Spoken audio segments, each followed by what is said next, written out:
আমি আজকে আপনাদের সাথে শেয়ার করব 1000 টাকার মাছ কিভাবে 15 দিন রেখে খাওয়া যায়। তাই সবাই সাথে থাকুন এবং দেখতে থাকুন। হ্যালো ব্রিয়ান, আসসালামু আলাইকুম। আবারও চলে আসলাম আপনাদের মাঝে নতুন দিনে নতুন আরেকটা লাইভ স্টাইলের ডেইলি ব্লগ নিয়ে। আমি নীলা বলছি গাজীপুর থেকে। ছোট ছোট অংশ নিয়ে ভিডিওটা সাজাইছি। আশা করি আজকের ভিডিওটা আপনাদের ভালো লাগবে। যে যেখান থেকে বসে আমার ভিডিওটা দেখতেছেন, আল্লাহর অশেষ রহমতে আশা করি সবাই সুস্থ আছেন, ভালো আছেন। আলহামদুলিল্লাহ আমরাও বেশ ভালো আছি। তাই তো এখানে চলে আসলাম নাস্তা বানানোর জন্য। রুটি করব, তাই রুটির সাথে সবজি এখানে গাজর, ফুলকপি, আলু, সিম দিয়ে একটা সবজি করতেছি। এই ভাজিটা না রুটি দিয়ে খেতে বেশ ভালো লাগে, আর সোহানের বাবা অনেক পছন্দ করে।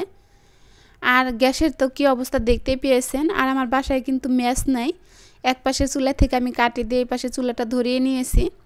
আমাদের দোকানে কিন্তু অনেক অনেক ম্যাচ বিক্রি করে, অথচ আমার বাসায় কোনো ম্যাচ নেই। তা আমি কাটিতে ধরাই নিলাম। আর এই 6টা বাজলে না গ্যাস চলে যায়, কি যে একটা অবস্থার ভিতরে আসি কি বলবো। আর তো আমার ভাজিটা আমি লাইরে সাইরে নিচ্ছি। ভাজিটা পরে ভাতটাও কিন্তু আমার পাশের চুলে ভাতটা হচ্ছে, সোহানের বাবাকে দুপুরে ভাতটা দিয়ে দিব। তো যে ভাতটা মার গেলে নিয়েছি, আর ওই পাশে আমি ভাজিটা দিয়ে দিলাম। আর এই পাশে রুটিগুলো ভেজে নেব। আর গ্যাসের কী অবস্থা দেখতেই পেয়েছেন। আর এই যে রুটিগুলো আমার বানানো ছিল, সেগুলো আমি ফ্রিজ থেকে বের করে নিলাম।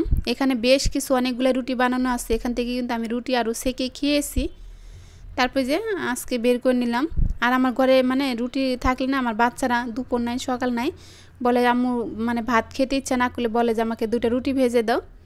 তো এভাবে কিন্তু আমি সবসময় রুটি বানায় রাখার চেষ্টা করি। আর আমার অবসর সময়টাকে আমি এভাবে কাজে লাগাই, যে পরে প্রতি রুটি আবার যখন নাস্তা করব তখন বানাবো, তো এখন অবসর সময় একটু বানিয়েই রাখি। এভাবে কিন্তু আমি কাজকর্ম করে থাকি। আর এই যে রুটিগুলো ভেজে নিচ্ছি। অনেকে বলে রুটি মেকার রুটি সুন্দর হয় না, একপাশে মোটা হয়, কি রুটি ফুলে না। যে মাশাআল্লাহ প্রতিটা রুটি কিন্তু খুব সুন্দর ফুলে উঠেছে। আর রুটির সাইজটা একটু ছোটো হয়েছে, কারণ আমার রুটি মেকারটা ছোটো। আর একটু বড় সাইজ হারলে রুটিগুলো একটু বড় হতো। আর আমি এটা রুটির মেকারটা অপারের ভিতরে আনছিলাম, এই কারণে অনেক দিন হয়েছে অপারের ভিতরে আনা হয়েছিল। যদি নিজে দেখে শুনে আনতাম তাই বড় সাইজ আনতাম, আর অনলাইন থেকে তো আনা হয়েছে, এই কারণে বুঝতে পারিনি। তাই তো রুটিগুলো ভেজে নিচ্ছি। আর এই পর্যায়ে আমার ভালোবাসার মানুষদেরকে একটা কথা মনে করে দিচ্ছি, যারা আমার ভিডিও শুরুতে এই পর্যন্ত আসেন, একটা লাইক দিতে ভুলে গেছেন, প্লিজ দয়া করে একটা লাইক দিয়ে দেবেন। আপনাদের ছোট্ট একটা লাইকে আমাকে পারবে সামনের দিকে এগিয়ে নেওয়ার জন্য, বেশ কিছু মানুষের কাছে পৌঁছে দেওয়ার জন্য, পরবর্তী আমাকে আর একটা ভিডিও বানানোর জন্য উৎসাহ তুলতে। তাই বেলকনিতে আসছিলাম আমি গাছে পানি দেওয়ার জন্য। দেখলাম যে 7:30 বাজে। এখানে অফিস টাইম, যারা প্রোডাকশনে কাজ করে তারা তো সকাল সকালেই চলে যায় অফিসে, আর যারা নাকি ফিস বেতনে ডিউটি করে তারা কিন্তু 7:30 থেকে 8টার ভিতরে অফিসে ঢুকতে হয়। আর আমি যে রুমে বসে বয়স দিই, আমার বাসাটা তো একবার মেন রাস্তার কাছে, এটা মহল্লার ভিতরে রাস্তাটা। তারপর কিন্তু অনেক গাড়ি যাচ্ছে, দেখতে পাচ্ছেন আপনারা, দেখে বুঝেছেন অনেক গাড়ি যাচ্ছে। এই গাড়ির শব্দগুলোই কিন্তু আমার এই যে ভিডিওর নয়েজ ভয়েসে শুনতে পান আপনারা।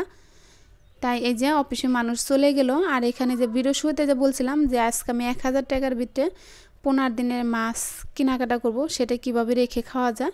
তাই তো এখানে কিন্তু সোহানের ম্যাডামের বেতন দিয়েছিল সোহানের বাবা, তাই সেখান থেকে আমি তো আজকে ব্যাংকে যাব। তো এই কারণে ভাবলাম যে ম্যাডামের বেতন যখন দিয়ে গেছে, এখান থেকে আমি মাছ কিনে নিয়ে আসি, পরে প্রতি হ্যার কাছ থেকে পরে ম্যাডামের বেতনটা দিয়ে দিব। তো ব্যাংকের থেকে আসার পথেই বাজার করে নিয়ে আসছি। আর এখানে ডিম নিয়ে আসছি। ডিমগুলো আমার ঘরে কিন্তু ডিম বেশি লাগে, কারণ আমার বাচ্চারা ডিম হলে আর কোনো কথা নেই, অন্য কোনো কাজ ছাড়া চলবে, অন্য কিছু না হলেও চলবে, সমস্যা নেই। ডিমটা থাকলে আর কোনো কথা নাই। তাদের ডিম পোস্ট করে দিলে হবে, পোস্ট কি ভাজির মতন করে দিতে হবে, কিন্তু পেঁয়াজ মুচ দেওয়া যাবে না।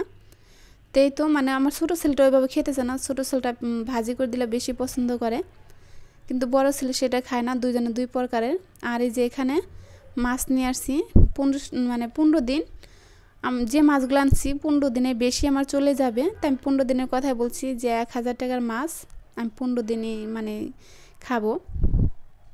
এখানে 2টা মাছ 1.5 কেজির উপরে আছে, তেলাপিয়া মাছ। আর এখানে আনছি পাবদা মাছ।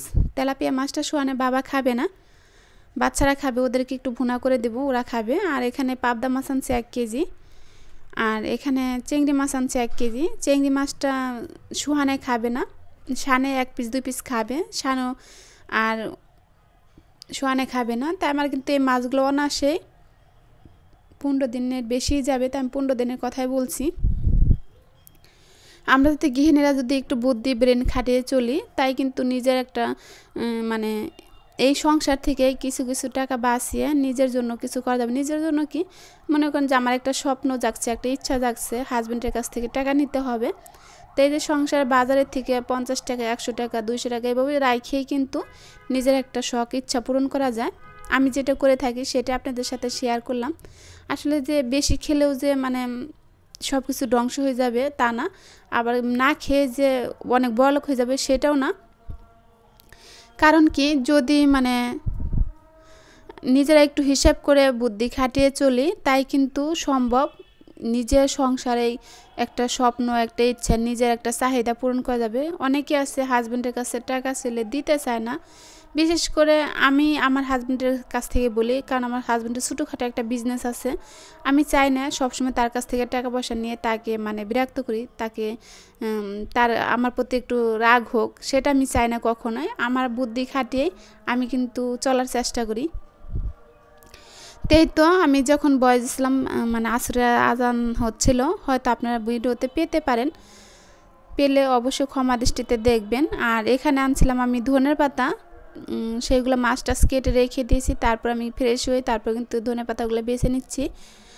আর এখন দেখছি ইদানিং আমার নতুন অনেক আপু ভাইয়ারা অ্যাড হচ্ছেন। প্লিজ দয়া করে আপনারা আমার পাশে থাকবেন, আমাকে ছেড়ে চলে যাবেন না। আমি সময় সুযোগ করে আপনাদের পরিবারে চলে যাব।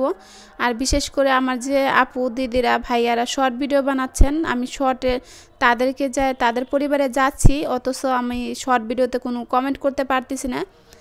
কারণ বুঝতে পারছি না কেন আমার এটা হচ্ছে। শর্ট ভিডিওতে না আমার কমেন্ট সেকশনটা শো করে না, তাই তারা শুধু শর্ট ভিডিও ছাড়ে, লং ভিডিও ছাড়তেছে না। তাই আমি দেখছি যে অনেক ঝামেলা হচ্ছে। তাই কেন এটা হচ্ছে, যদি কোনো আপু ভাইয়ার জেনে থাকেন আমাকে জানাইতে পারেন, শর্ট ভিডিও কেন আমার কমেন্ট সেকশন শো করতেছে না। তাই তো বিকালটা আমি একটু কফি করব, মাথাটা খুবই ব্যথা করতেছে। তাই এখানে গায়ের দুধটা আমি ফ্রিজ থেকে বের করে নিয়েছিলাম আগে, তাই দুধটা আমি বসিয়ে দিয়েছি। দুধটা মানে মানে জাল হয়ে গিয়েছে, এখানে একটু কফি বানিয়ে নিব।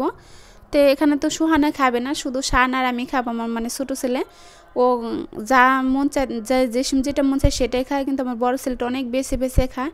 আমার জীবনটা একবার তেজপাতা বানায় ফেলা, যেমন ওর বাবা আর ও মানে একরকমই।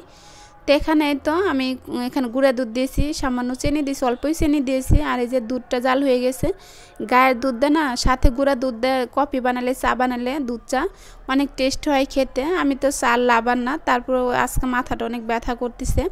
অনেক আপুরা বলে যে চা খেলে মাথা ব্যথা ভালো হয়ে যায়, তাই ভাবলাম যে আমার আপুরা বলে চা খেলে বলে মাথা ব্যথা ভালো হয়ে যায়, তা আমিও একটু বানিয়ে নিলাম। আর এখানে বেশ কিছু বিস্কিট নিয়েছি। এই বিস্কিটগুলোও সোহানে খাবে না, এটি বাদামি বিস্কিট বলে না কি বিস্কিট বলে, সোহানে খাবে না। তা আমরা মা ছেলে মিলে খাবো। তাই তো নাস্তা করে নিয়েছি সন্ধ্যার সময়। তারপরে এই যে সোহানে বাবা চলে আসছে, বাসায় পানি নেই, তা আমি প্লেট বাসনগুলো ধুবো, বেসিংয়ে নিয়ে আসছি, দেখি পানি নেই। আর সোহানে বাবাও হাত মুখ ধুবে, পরে ফোন দিয়েছে, পরে পানি ছাড়ছে। আর এই যে আজকে রান্নাবান্না করে নিই রাতের জন্য, ডিম ভাজি আর চিংড়ি মাছ ভাজি করে নিয়েছি। আর সকালেও কিন্তু এই সবজিটা ভাজি করছিলাম, এখানে বিকালে ভাজি করছি, আর আপনাদের সাথে দেখানো হয় নাই, এটা নতুন করে আবার করেছি। আজকে রাতের ডিনার এইগুলাই ছিল। তাই ভিডিওটা কেমন লাগলো অবশ্যই আপনারা জানাতে পারেন। যদি ভালো লেগে থাকে অবশ্যই লাইক কমেন্ট শেয়ার করতে পারেন। এখান থেকে বিদায় নিব, দেখা হবে নতুন কোনো ভিডিওতে। সে পর্যন্ত ভালো থাকুন। আসসালামু আলাইকুম।